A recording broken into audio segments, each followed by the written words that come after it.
नमस्कार, मेरा नाम है प्रमोद और आप देख रहे हैं द लल्लन टॉप का डेली इकोनॉमिक बुलेटिन खर्चा पानी। आज खर्चा पानी में बात करेंगे देश की सबसे बड़ी इनिशियल पब्लिक ऑफरिंग यानी एलआईसी के आईपीओ की। एलआईसी के करोड़ों पॉलिसी होल्डर्स, कर्मचारियों और आम आदमी के लिए इस आईपीओ में क्या मौके हैं। बात करेंगे आज स्टॉक मार्केट में हाल के दिनों की सबसे बड़ी गिरावट की, कैसे सेंसेक्स और निफ्टी 3% से ज्यादा टूट गए। साथ ही मार्केट रेगुलेटर सेबी के एक हैरत अंगेज खुलासे की कि कैसे नेशनल स्टॉक एक्सचेंज की पूर्व सीईओ एक योगी की सलाह पर बड़े बड़े फैसले किया करती थी। और क्या आज के मार्केट क्रैश के पीछे एवीजी शिपयार्ड बैंक फ्रॉड भी एक वजह है। इन सभी सुर्खियों पर बातचीत के लिए हमारे साथ हैं दिल्ली विश्वविद्यालय के associate professor Narendra Thakur. Brought to you by 5paisa.com. Investing made easy and rewarding. Download the app now. Narendra ji, अब जब देश के सबसे बड़े आईपीओ की डिटेल सेबी के पास फाइल हो गई है और कई जानकारियां सार्वजनिक हो गई हैं, तो एक सवाल सबके मन में है कि इस आईपीओ में आम निवेशकों के लिए, खासकर एलआईसी के पॉलिसी धारकों के लिए क्या है और उनके लिए क्या मौके हैं इस आईपीओ में। इसमें बेसिकली यही बोला जा रहा है कि 10% जो शेयर है वो पॉलिसी जो वो है होल्डर्स हैं उनको दिया गया है।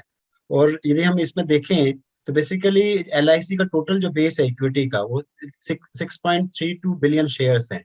और उसमें से यदि हम 10% कह रहे हैं तो 10% का शेयर बनता है उनका 3.16 करोड़ जो है वो शेयर जो है उनके पास जाएंगे, क्योंकि जो टोटल शेयर है एक तरह से वो जो है वो सेल आउट कर रहे हैं या आईपीओ में लाना चाह रहे हैं, वो 31.6 करोड़ लाना चाह रहे हैं। बिल्कुल, इसलिए उसका बिल्कुल, और उसका यदि नंबर देखें तो वो 3.16 जो करोड़ जो है वो पॉलिसी होल्डर्स के लिए है। माना जा रहा है कि जो उनके लिए रिटेल निवेशकों के लिए जो मौके होंगे वो बहुत ज्यादा ओपन नहीं है। जैसे जो ड्राफ्ट रेड हेरिंग प्रोस्पेक्टस है उसमें साफ तौर पे ये नहीं बताया गया है कि हम किस रेशियो में करेंगे। और एक ये भी बात आई है कि वो अपने पॉलिसी होल्डर्स को 5% डिस्काउंट देंगे, लेकिन ये बात ड्राफ्ट में नहीं है। ये जो कुछ खबरें आ रही हैं वो बस मीडिया रिपोर्ट्स में आ रही हैं, सोर्सेस के हवाले से आ रही हैं।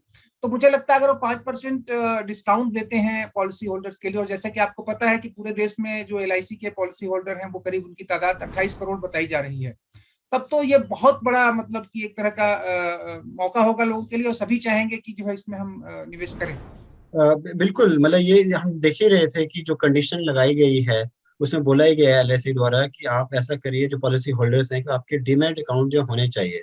और उसमें कैच जो है वो वही है कि यदि मान लीजिए हमारे यहाँ डीमैट अकाउंट जो है टोटल यदि वो 8 करोड़ हैं और 28 करोड़ जो है पॉलिसी होल्डर्स हैं, और यदि मार्च तक यदि ये आईपीओ आ रहा है तो इतने सारे कैसे जो है डीमैट अकाउंट खोले जाएंगे और कैसे वो इन्वेस्ट करेंगे, ये देखने वाली बात है। ये बिल्कुल। और उसके साथ साथ ये वाली बात भी है कि जो रिटेलर्स के लिए बोला जा रहा है कि 35% शेयर है, तो वो किस मतलब वो एक इम्पोर्टेंट है, क्योंकि ये हमें पता ही है कि एलआईसी जो है दुनिया में तीसरी ऐसी कंपनी है जो ग्लोबल लेवल पे उनका सबसे ज्यादा जो है पॉलिसी होल्डर्स हैं, थर्ड रैंक में। तो रिटेलर के लिए भी अपॉर्चुनिटी है और एक तरह से कहें कि जो पॉलिसी होल्डर्स हैं उनके लिए भी अपॉर्चुनिटी है। और इनफैक्ट इसमें साथ में जो आप रेफरेंस दे ही रहे थे कि जो उनके एम्प्लॉयज हैं उनके लिए भी 5% जो शेयर दिया जा रहा है इस आईपीओ में। तो बड़ा एक ग्रांड स्केल पे है। और ये भी कहा जा रहा है कि सबसे बड़ा आईपीओ इस टाइम जो है जो शेयर मार्केट में आने वाला है। और हमें ये ध्यान रखना होगा, मतलब ये समझना होगा कि ये इतना बड़ा आईपीओ जो है इसलिए है क्योंकि जो गवर्नमेंट का टारगेट ये था कि 1.75 लाख करोड़ का हम लास्ट बजट में जो निर्मला सीतारमन जी ने कहा था कि हम डिसइन्वेस्टमेंट करेंगे, और इस बजट में उन्होंने रिवाइज किया और उन्होंने बोला कि हम डिसइन्वेस्टमेंट जो है वो अब 78,000 करोड़ रुपए करेंगे, उतना हम नहीं कर पाए। और 78,000 में उन्होंने 12,000 करोड़ रुपया तो कर लिया है, लेकिन अभी भी जो 66,000 करोड़ रुपया है वो जो है उनको एक तरह राह दिख रही है ये एलआईसी के आईपीओ के थ्रू। और उसके थ्रू ही ये जो है एक तरह से पैसा जुटाना चाह रहे हैं और डिसइन्वेस्टमेंट की जो टारगेट है गवर्नमेंट का उसको वो अचीव करना चाह रहे हैं। जी, तो अगर ये मार्च से पहले यानी 31 मार्च से पहले लाते हैं तो मुझे तो लग रहा है कि इनका टारगेट जो 78,000 करोड़ का है वो तो इजीली पूरा हो जाएगा, क्योंकि अभी इस ड्राफ्ट से प्रोस्पेक्टस से साफ नहीं है कि कितना साइज होगा, लेकिन जो बाजार का अभी तक अनुमान है, जो एंटिसिपेशन चल रही है उसके मुताबिक तो पहले बात हो रही थी कि वो सरकार 1 लाख करोड़ रुपए जुटाएगी, लेकिन फिर भी एक मोटा मोटी अनुमान है कि 70-80 हजार करोड़ रुपए जो है आराम से सरकार हासिल कर लेगी। तो आपका सही है कहना कि इस पोजीशन में तो कम से कम कंफर्टेबल पोजीशन में सरकार होगी इस आईपीओ को लेके। आपने एक और इंटरेस्टिंग बात कही नरेंद्र जी की, जो कुल इनके पॉलिसी होल्डर है वो तो करीब 28 करोड़ है, और देश में जो टोटल डीमेट की संख्या है वो करीब 8 करोड़ है। तो अपने आप में ही एक अजीबोगरीब स्थिति है। अगर हर कोई नहीं, अगर आधे लोग भी लेना चाहें ये आईपीओ, तो आप समझिए कि देश में अब तक जितने डीमेट अकाउंट हैं या स्टॉक मार्केट कैपिटल मार्केट में निवेश करने वालों की कुल संख्या है वही डबल हो जाएगी, डबल क्या वो ट्रिपल हो जाएगी। तो ये देखने वाली बात होगी कि आगे अगले 1 महीनों में क्या इतने अकाउंट खुल पाएंगे या क्या होगा। हाँ, ये भी हम अपने व्यूअर्स को बताते चलें कि जो एलआईसी है उसने पिछले 1-1.5 महीनों में अपने पॉलिसी होल्डर्स को जागरूक करने के लिए कहा कि अगर आप किसी भी तरह की ऑफरिंग में भाग लेना चाहते हैं तो आप अपना पैन जो है वो अपने पॉलिसी के साथ जो है लिंक करा लीजिए, और साथ ही ये सुनिश्चित कर लें कि आपके पास डीमैट अकाउंट हो।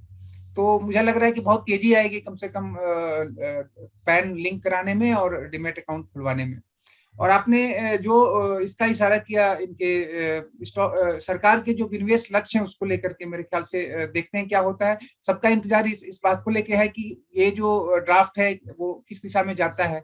अब आने वाले दिनों में यही सवाल सबके मन में होगा कि इसका टोटल साइज क्या होगा, कितना पैसा जो है वो टोटल टारगेट लेके चल रहे हैं, और इसका प्राइस रेंज क्या होगा, जो प्राइस बैंड है वो क्या होगा, क्योंकि ये अब तक का सबसे बड़ा आईपीओ है। और पब्लिक के लिए भी, सभी की जो है कि वो इसको लेकर के काफी लोगों में ये है इंतजार हो रहा है, और सभी लोग देखना चाहते हैं कि आखिर इसके क्या है, इसके प्राइस में क्या है और कितने का रहेगा।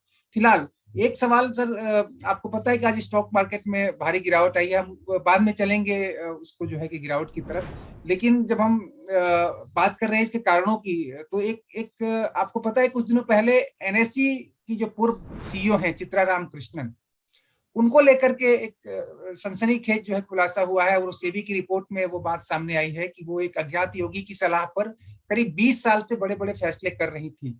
और उसके बाद से जो सेबी ने जो कुछ कहा है अपनी रिपोर्ट में और जो उसके रिकमेंडेशन है वो बड़े चिंताजनक भी है और बड़े चौंकाने वाले हैं। वो कह रहे हैं कि भाई किस तरह कॉर्पोरेट गवर्नेंस हो रही है देश में, किस तरह से खास करके मार्केट गवर्नेंस को लेकर उसने सवाल उठाए हैं। उसने एक एग्जाम्पल दिया कि कैसे इन्होंने, चित्रा ने जो है अपने चीफ स्ट्रेटेजिक एडवाइजर जो नियुक्त किया, उनके पास कोई कैपिटल मार्केट का एक्सपीरियंस नहीं था। उनकी सैलरी 15 लाख सालाना हुआ करती थी, जो सीधे 1.5 करोड़ सालाना पे पहुंच गए। तो और ये सब कुछ हुआ एक किसी अज्ञात योगी की सलाह पे। तो आप कैसे देख रहे हैं ये जो सेबी का नया एक खुलासा हुआ है और जो सेबी की ये जो जांच रिपोर्ट आई है, इसको कैसे देख रहे हैं आप? बिल्कुल, ये अच्छा प्रश्न है और आपने एलैबोरेट अच्छे से किया है। मुझे लगता है कि उसी में मैं ऐड ऑन करना चाह रहा हूँ कि बेसिकली जो बात आ रही है, जो योगी आजकल बाबा जो है यदि स्टॉक मार्केट को इफेक्ट कर रहे हैं, और उसमें जो चित्रा रामाकृष्णन है जो फॉर्मर एमडी है, सीईओ है एनएससी की। देखिए 94 में एनएससी शुरू हुआ इंडिया में, तो अल्टीमेटली एक प्रिंसिपल पे जो है वो स्टॉक मार्केट वर्क करती है, जिसको हम इकोनॉमिक्स में, बिजनेस लैंग्वेज में ये कहते हैं कि एफिशिएंट मार्केट हाइपोथेसिस होता है, जिसमें कि सबकी इंफॉर्मेशन जो है वो परफेक्ट होती है, सबको पता होता है क्या हो रहा है क्या नहीं हो रहा है। लेकिन अल्टीमेटली उसमें ऐसा नहीं है कि कुछ लोगों के पास ज्यादा इंफॉर्मेशन होती है। लेकिन यदि ज्यादा इंफॉर्मेशन हो जाए, मतलब इंफॉर्मेशन गैप क्रिएट कर दिया जाए इस तरह के बाबाओं द्वारा, तो वही बात हुई है जो कि काफी एक तरह से मार्केट के खिलाफ है, मतलब ये मार्केट फेलियर है जिसकी तरफ आप इशारा कर रहे हैं कि बेसिकली ये कॉर्पोरेट गवर्नेंस का फेलियर है जो सेबी अब बोल रही है। तो उसमें ये बात सही है कि वो चित्रा रामाकृष्णन जो है, एक योगी जी ने उनको एक एडवाइजर दिया, उनका नाम था आनंद सुब्रमण्यम। तो अनंत सुब्रमण्यम जी जो हैं वो बेसिकली उनको गाइड करते थे, जिनके पास कोई कैपिटल मार्केट का एक्सपीरियंस नहीं था या कोई इस तरह का बिजनेस एक्सपीरियंस नहीं था या उनका कोई इस तरह की इन्वेस्टमेंट नहीं थी, और वो 20 साल तक इस तरह की चीजें चली। तो ये बहुत चिंताजनक बात है कि यदि जो अनप्रोफेशनल लोग जो हैं इस तरह से यदि इंफॉर्मेशन लीक करेंगे और इस तरह से इंफॉर्मेशन देंगे, तो जो एफिशिएंट मार्केट हाइपोथेसिस है या वो एक सिद्धांत है, उस पे जो है स्टॉक मार्केट चल रही है पूरी दुनिया में, तो बहुत ही डेंजरस ट्रेंड है। और ये सेबी इतने दिनों बाद, मतलब 20 सालों बाद जो है ये नींद खुल रही है और सेबी बोल रही है, तो ये और भी चिंताजनक बात है कि अल्टीमेटली फिर सेबी क्या कर रही है इतने दिनों से, कि इतना बड़ा यदि घोटाला एक तरह से सॉर्ट ऑफ या इस तरह की जो फ्रॉड यदि चल रहा है, तो वो कंटेन क्यों नहीं किया गया। और मुझे लगता है कि इसमें कहीं ना कहीं अब चीजें क्लियरली मुझे लगता है आनी चाहिए और उसको कंट्रोल करना चाहिए। नहीं तो ये एक लेवल पे जहां तक ये बोला जा रहा है कि नहीं नहीं हम मार्केट से डेवलपमेंट करेंगे, ग्रोथ करेंगे, तो कैसे होगा कि जब इस तरह की यदि फ्रॉड जो है अंडर अंडर द कारपेट जो है चल रहे होंगे। तो इसलिए मुझे लगता है कहीं ना कहीं ये बहुत बड़ा इशू है। और वो मुझे लगता है कि ऐसा नहीं है कि इकोनॉमिक्स हमने हमारे ऐसे लोग बोल रहे हैं, इवन जो मुझे लगता है पॉलिटिकल पार्टीज हैं वो भी इस पॉइंट को एड्रेस कर रही हैं। जी। और बड़ी हैरानी की बात है नरेंद्र जी की जो सुब्रमण्यम जिनकी बात हो रही है, जिनको उसमें उन्होंने अपना चीफ स्ट्रेटेजिस्ट नियुक्त किया था, उनके पास पावर्स बहुत हैं। उनको शायद business, corporate communication, marketing, business excellence, research and development, इस तरह के कई पोर्टफोलियो दिए गए थे। तो मतलब ये कोई सोच भी नहीं सकता कि एनएससी जैसी शीर्ष संस्था में और एक जो उसको हेड करने वाले जो सीईओ के पद पे हों, वो इतने बड़ी नियुक्तियां, इतने बड़े फैसले किसी योगी के कहने पे या अपने मनमाने ढंग से भी कर रही है। तो ये तो मार्केट गवर्नेंस को लेकर बहुत बड़ी चिंता है। मुझे लगता है कि सरकार को भी इस ध्यान देना चाहिए और आने वाले समय में ये सभी के निशाने पे होगी। और सही बात है कि अभी पॉलिटिकल पार्टीज भी इसको लेकर के सवाल उठा रही हैं। हम आएंगे एक और विवादास्पद मुद्दे की तरफ जिसको लेके सवालिया निशान लगाए जा रहे हैं, वो है एबीजी शिपयार्ड। लेकिन मैं आपका ध्यान आकृष्ट करूंगा नरेंद्र जी, आज की मार्केट की जो गिरावट हुई है, हम लोग जब चर्चा करने बैठे थे तो हमारे उसमें नहीं था ये प्रायोरिटीज में, क्योंकि लेकिन जैसे जैसे हम हमारी रिकॉर्डिंग के समय हमने देखा कि मार्केट जैसे बंद हो रहा था, बहुत बड़ी गिरावट है ये, और इस साल की सबसे बड़ी गिरावटों में मैं आपको थोड़ा सा ब्रीफ करूं कि क्या हुआ आज स्टॉक मार्केट पे। सेंसेक्स और निफ्टी करीब 3% नीचे बंद हुए हैं, और सेंसेक्स करीब 1747 पॉइंट यानी 1747 पॉइंट नीचे, निफ्टी 531 पॉइंट नीचे गिरकर बंद हुआ है। तो ये हाल के दिनों की सबसे बड़ी गिरावट है। अब ये गिरावट क्यों हुई है कि 2 दिन में करीब 2400 पॉइंट जो है कि सेंसेक्स टूटा है। और इस गिरावट के पीछे जो वजह बताई जा रही है नरेंद्र जी, उसमें यूक्रेन को लेके बात हो रही है, एबीजी शिपयार्ड जो बैंक फ्रॉड है इसको लेके हो रही है, यूपी इलेक्शंस को हो रही है। लेकिन जरा आप हमें व्यूअर्स को जरा बताएं कि मतलब कोई एक वजह तो नहीं हो सकती, तो इसके पीछे किस तरह का आप देख रहे हैं, क्या वजह हो सकती है इतनी बड़ी गिरावट? इसमें दो वजह तो क्लियरली आ रही है कि इतना स्टॉक मार्केट में डाउन है, जो एनएससी है, सेंसेक्स है। और उसमें हमने ये भी देख रहे थे कि जो बैंकिंग सेक्टर है उनके जो शेयर्स हैं, खासकर बैंक्स के, पीएनबी के, एसबीआई के, कोटक महिंद्रा के, तो वो काफी गिरे हैं। इवन ऑटो जो शेयर्स हैं वो भी गिरे हैं, या फास्ट मूविंग गुड्स जो हैं वो भी गिरे हैं। तो अल्टीमेटली उसके एक कारण तो ये बोला जा रहा है कि जो यूक्रेन और रूस में जो कन्फ्लिक्ट है, तो जियो पॉलिटिकल रीजन बोला जा रहा है, और वो एक तरह से वॉर की तरफ मूव करने की, मतलब मूव हो रही है, जो जियो पॉलिटिकल कंडीशन है इंटरनेशनल लेवल पे। और दूसरा कारण ये बोला जा रहा है प्रमोद कि ये जो क्रूड ऑयल है उसके प्राइसेस जो हैं वो बढ़ रहे हैं। तो इस टाइम जो है क्रूड ऑयल के प्राइसेस जो है $95 जो है पर बैरल जो है क्रॉस किया है। तो ये दो प्रमुख कारण माने जाते हैं। और तीसरा कारण ये भी बोला जा रहा है, ये पॉइंट है कि जो जिस तरह से यूपी के इलेक्शन जो है वो रिफ्लेक्ट कर रहे हैं, और उसमें कहीं ना कहीं बीजेपी को थोड़ा एक डेंट मिलता हुआ दिख रहा है, इस तरह के कुछ सर्वे आ रहे हैं। तो वो भी कहीं ना कहीं अनसर्टेनिटी, तो क्योंकि हम पहले ही बात कर रहे हैं कि जो एफिशिएंट मार्केट हाइपोथेसिस पे स्टॉक मार्केट चलती है, तो उसमें जब अनसर्टेनिटी और रिस्क जो है जब बढ़ता है, चाहे वो इंटरनेशनल लेवल पे हम बात कर रहे हैं ऑयल के रूप में या जो वॉर के रूप में, और यहाँ पे जिस तरह के इलेक्शन के रिजल्ट्स के जो एक्सपेक्ट किए जा रहे हैं, तो कहीं ना कहीं वो इंस्टेबिलिटी, अनसर्टेनिटी दिख रही है। और उसी का जो नेगेटिव सेंटिमेंट है वो मार्केट में हमें रिफ्लेक्ट हो रहा है। इस कारण से इतना डाउनफॉल जो है आज दिखा है, या फ्राइडे को भी दिखा था। जी। और जिस तरह अभी आपने जो बताया कि बैंकिंग स्टॉक्स इस तरह गिरे हैं, जैसे एसबीआई में देख रहा हूँ कि State Bank of India, ICICI bank, Kotak Mahindra bank, HDFC, ये सब करीब 4 से 5 पॉइंट नीचे गिरकर बंद हुए हैं। और एसबीआई तो मुझे लगता है कि हाल के महीनों में इतना नहीं गिरा था। तो ये क्या आपको लग रहा है कि जो एबीजी शिपयार्ड फ्रॉड जो अभी आया है उसका भी असर है, उससे भी मार्केट सेंटीमेंट डाउन हुआ है? एक लेवल पे यस, लेकिन ये ब्रॉडर क्वेश्चन है जो मुझे लगता है उसमें मुझे कहना था। एक तो ये कि देखिए, एक तरफ सेबी है जो कि कैपिटल मार्केट और फाइनेंस मार्केट को देखती है, और उसमें हम 20 साल से एक चीज हो रही है और उसमें कैप्चर नहीं कर पाई सेबी, तो ये कहीं ना कहीं गवर्नेंस का इशू है या क्वालिटी ऑफ गवर्नेंस का इशू है। और दूसरा, आप बिल्कुल रेफरेंस दे रहे हैं एबीजी शिपयार्ड केस का, उसमें भी ये ब्लेम तो आ ही रहा है कि देखिए 22,842 करोड़ रुपए का जो घोटाला बोला जा रहा है, इतने बैंकों को जो है इस कंपनी ने एक तरह चूना लगाया, तो ये बहुत बड़ा घोटाला कहा जा रहा है। जाहिर सी बात है कि वो एक लेवल पे ये कहा जा रहा है, एसबीआई बोल रही है कि ऐसा कोई हमने डिले करने का कोई इस तरह का एफर्ट नहीं किया, लेकिन कुछ मतलब पॉलिटिकल पार्टी कह रही है कि आपको 5 साल पहले बोल दिया या बता दिया गया था कि ये लिक्विडेशन होना है, इस कंपनी का ये फ्रॉड चल रहा है और एनपीए उसके हो रहे हैं। तो मुझे लगता है कि उस टाइम आरबीआई या मतलब ये गवर्नमेंट का एक्शन जो है इतना स्लो क्यों रहा, तो ये समझने की बात है। मुझे लगता है कि इसलिए एक तरह से हम कैपिटल मार्केट, फाइनेंस मार्केट की बात कर रहे हैं, दूसरी साइड जो है हम बैंक्स की बात कर रहे हैं, तो उसमें जो कनेक्ट दिख रहा है कॉर्पोरेट सेक्टर का, वो बहुत चिंताजनक है। और मतलब ये एक तरह से करप्शन का इशू है।